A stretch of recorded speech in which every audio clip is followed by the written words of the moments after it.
I was an atheist. My wife was an agnostic. She didn't know what to believe. And she came up to me one day and gave me the worst news any atheist husband could get. She said, I've become a Christian. I thought, oh, great.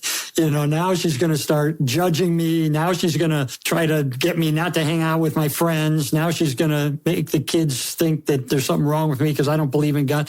I just saw trouble. And trouble came because all of a sudden she becomes a devout Christian and I'm an adamant atheist. We're at loggerheads. I thought, I got to get my marriage back together here. There's an easy way. All I have to do is disprove Christianity. I went to Yale Law School. I understand what evidence is. I'm sure I can poke enough holes in Christianity that it would fall apart. I thought I could disprove it. I ended up spending a year and 9 months probing the historical data concerning the resurrection of Jesus. Because even as an atheist, I understood everything depends on whether Jesus returned from the dead or not. Because clearly, Jesus made transcendent and messianic and divine claims about himself. He claimed he was the Son of God. But if Jesus claimed to be God, died, and then 3 days later rose from the dead, that's pretty good evidence he's telling the truth. So even as an atheist, I recognized this is the ballgame. As I began to investigate the resurrection, I was stunned. My parents for Christmas gave me this punching clown. It would go down when you would hit it, but then it would bounce back up. That's how I pictured this. I thought I had a knockdown punch. I thought I could disprove Christianity. So I'd hit it with an objection and it would bounce back. There's an answer to that. What about this? Bang, I'd hit it again and it would bounce back. There's an answer to that. So I was stunned because I did not expect there to be any historical validity to the fact that Jesus died on a cross and rose from the dead. But I can summarize it really quickly, what I found, using 4 words that begin with the letter E, execution. Jesus was dead after being crucified. I thought maybe he survived and the cool, damp air of the tomb resuscitated him. No, we have no record anywhere of anyone surviving a full Roman crucifixion, anywhere. The second E stands for early reports that he rose from the dead. In other words, reports that didn't come after decades of legendary development, but go right back to the cross itself. I used to think as a skeptic, the resurrection is a legend. I knew it took time for legend to develop in the ancient world. Well, what I learned is that we have a report of the resurrection of Jesus has been dated back by scholars to within months of his death. It's in the Bible, 1 Corinthians 15. That is a nugget that talks about the resurrection of Jesus. Dr. James D.G. Dunn of the United Kingdom, he analyzed this report, and here was his conclusion. He says, we can be entirely confident that this report was written originally within months of the death of Jesus. That is a news flash from ancient history, much too quick to be a legend that developed over the generations.